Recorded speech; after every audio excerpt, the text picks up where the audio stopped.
السلام علیکم ویورز، بسم اللہ الرحمن الرحیم۔ جماعت ہفتم کی اردو کی کتاب کا سبق نظم و ضبط کے الفاظ معنی جو ہیں وہ ہم پڑھ رہے ہیں۔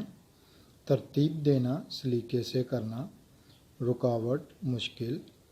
قانون، اصول، ضابطہ، قاعدہ، قاعدے، اصول و قوانین، پابندی، سختی سے عمل کرنا، ذاتی مفادات، کسی کی ذلت سے متعلقہ فائدے، صلاحیتوں، اہلیتوں، قابلیتوں، اعلیٰ، عمدہ، نایاب، قیمتی، اوقات، وقت کی جمع، ترجیح، برتری، فوقیت،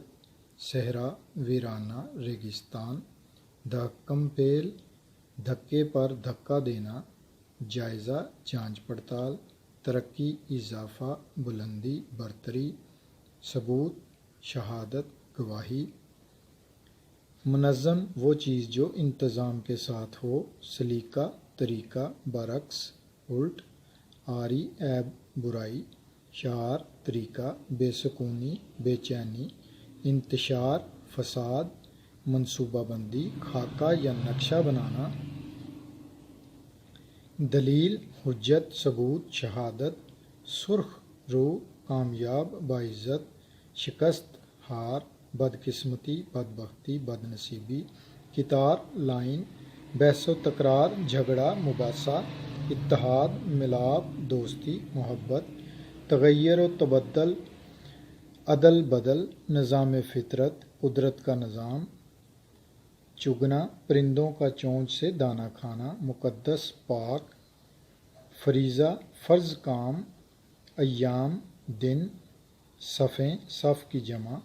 محروم، حرام کیا ہوا، بے نصیب، نا امید، مقدر، قسمت، مناظر، منظر کی جمع، مخلوق، پیدا کیا ہوا، وقار، عزت، مرتبہ، رتبہ، پاسداری، حمایت، رکھوالی، لحاظ، نصب العین، اصلی مقصد، نظم و ضبط، اپنے کاموں میں کسی قانون اور قاعدے کی پابندی کرنے کا نام نظم و ضبط ہے۔